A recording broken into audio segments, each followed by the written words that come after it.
तो देखिए बड़ी खबर आ रही है, देवेंद्र फडणवीस के नाम का रखा गया है प्रस्ताव। चंद्रकांत पाटिल ने रखा है नाम का प्रस्ताव और फडणवीस विधायक दल के नेता चुने गए हैं। देवेंद्र फडणवीस बन सकते हैं सीएम, ये सूत्र कह रहे हैं मुंबई के। इस वक्त की बड़ी खबर, देवेंद्र फडणवीस के नाम का रखा गया है प्रस्ताव। चंद्रकांत पाटिल ने रखा है नाम का प्रस्ताव। फडणवीस विधायक दल के नेता चुने गए हैं और देवेंद्र फडणवीस बन सकते हैं सीएम, ये सूत्र बता रहे हैं। तो पंकजा मुंडे ने प्रस्ताव का समर्थन किया है। फडणवीस विधायक दल के नेता चुने गए हैं और देवेंद्र फडणवीस के नाम का प्रस्ताव भी रखा गया है। चंद्रकांत पाटिल ने रखा है इस नाम का प्रस्ताव, उनके नाम का प्रस्ताव, और पंकजा मुंडे ने प्रस्ताव। कोर कमिटीच्या सदस्यांना विनंती आहे त्यांनी सर्वांनी वरती येऊन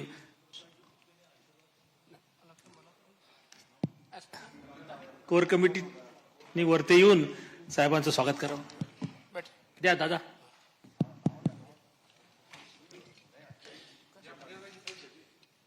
आपले विखे साहेब, सुधीर भाऊ, दादा, पंकजाताई, गिरीश भाऊ, चव्हाण साहेब, रविंद्र चौहान, संजय कुटे जी।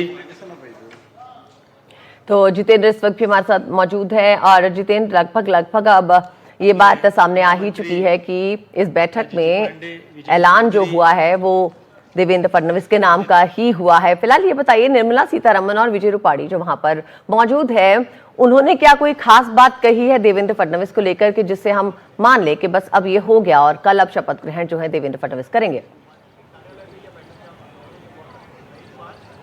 नहीं, देखिए, हम ये खबर ब्रेक कर सकते हैं चैनल पर कि देवेंद्र फडणवीस का नाम विधायक दल के नेता के तौर पर चुन लिया गया है। वो विधायक दल के नेता हो चुके हैं और इस तरह से उनके लिए मुख्यमंत्री बनने का रास्ता साफ हो चुका है। देवेंद्र फडणवीस बीजेपी विधायक दल के नेता बन चुके हैं और जैसे कि मैंने प्रक्रिया बताई कि उनका नाम का जो है प्रस्ताव चंद्रकांत पाटिल ने रखा, फिर उसके बाद सुधीर मुनगंटीवार ने रखा और इस नाम का अनुमोदन पंकजा मुंडे ने किया और इसके बाद अब जो है देवेंद्र फडणवीस को विधायक दल का नेता चुन लिया गया है और इसीलिए अब उनका स्वागत किया जा रहा है। जो तमाम लोग इस वक्त सभागृह में मौजूद हैं, विधान भवन के सेंट्रल हॉल में मौजूद हैं, वो उनका स्वागत कर रहे हैं और ये प्रक्रिया जिसके लिए आज ये बैठक बुलाई गई थी विधायक दल का नेता चुनने के लिए, ये प्रक्रिया पूर्ण हो चुकी है। देवेंद्र फडणवीस विधायक दल के नेता चुने जा चुके हैं और अब से कुछ देर में ही मेरा अनुमान है कि 3-3:30 बजे के करीब देवेंद्र फडणवीस शिवसेना और एनसीपी के नेताओं के साथ में राजभवन पहुंचेंगे और वहां पर सरकार बनाने का दावा पेश किया जाएगा। जी जितेंद्र, तो आप जैसे कि आपने कहा, महाराष्ट्र विधानसभा चुनाव के 11 दिन के बाद लगभग भारतीय जनता पार्टी विधायक दल ने देवेंद्र फडणवीस का नाम घोषित कर दिया है कि वो ही होंगे महाराष्ट्र के अगले मुख्यमंत्री। और आपको बता दें कि कल 5 बजे जो है और 5 तारीख को ये शपथ ग्रहण समारोह होगा। निर्मला सीतारमण क्या कह रही हैं, जरा आप भी सुनिए। एमएलएगण सबको मेरा बधाई। और इस सदन में उपस्थित वरिष्ठ नेतागण और मेरे साथ आए हुए ऑब्जर्वर के नाते विजय रूपाणी जी जो गुजरात के वरिष्ठ मुख्यमंत्री थे इससे पहले, और सांसदगण बहुत सारे भी आए इस मीटिंग में, उनका भी मेरा प्रणाम। और अभी नवनिर्वाचित विधिमंडल के नेता के नाम में देवेंद्र फडणवीस जी का मेरा बधाई और नमस्कार।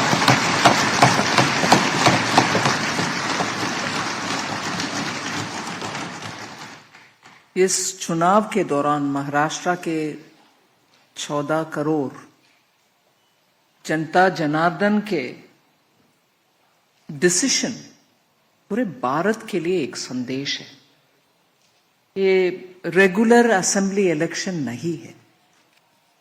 लोकसभा चुनाव के बाद महाराष्ट्र के इस चुनाव, इससे पहले हरियाणा का, इन दोनों से जनता के संदेश स्पष्ट है और महाराष्ट्र से ऐसे unexpected, unprecedented victory is a big message towards Vikasit Bharat. मैं मानती हूं कि जनता उनके अनुभव के अनुसार पिछले गठबंधन के सरकार जो कांग्रेस के नेतृत्व में चला, उसके वजह से महाराष्ट्र के पर्टिकुलरली और देश के लिए कितना अनसर्टनिटी और डेवलपमेंट के रास्ते में रुकावट पैदा हुआ, उससे जनता बहुत टायर्ड होकर के मन में उनको क्या चल रहा है हमारे महाराष्ट्र में, ऐसे भावना आकर के आज स्पष्ट निर्देश दिए हैं और उसको सही आगे लेके चलने के लिए आप सब उत्सुक हैं। और मैं ये जरूर संदेश देना चाहती हूं कि डबल इंजन के सरकार मोदी जी के नेतृत्व में महाराष्ट्र के लिए और महाराष्ट्र के भविष्य के लिए उत्साह से, उमंग से और जैसे चुनाव पत्र में आपने घोषणा की है, उन सभी वायदों को पूरे करते हुए महाराष्ट्र को आगे लेके जाएंगे। ये तो स्पष्ट है और अभी ये स्पष्ट है कि हम सब महाराष्ट्र का पिछले कांग्रेस के नेतृत्व में चलने वाली सरकार के द्वारा कितना नुकसान हुआ, उन सबको जनता को याद दिला करके हम तेजी से काम करते आगे लेके जाना है।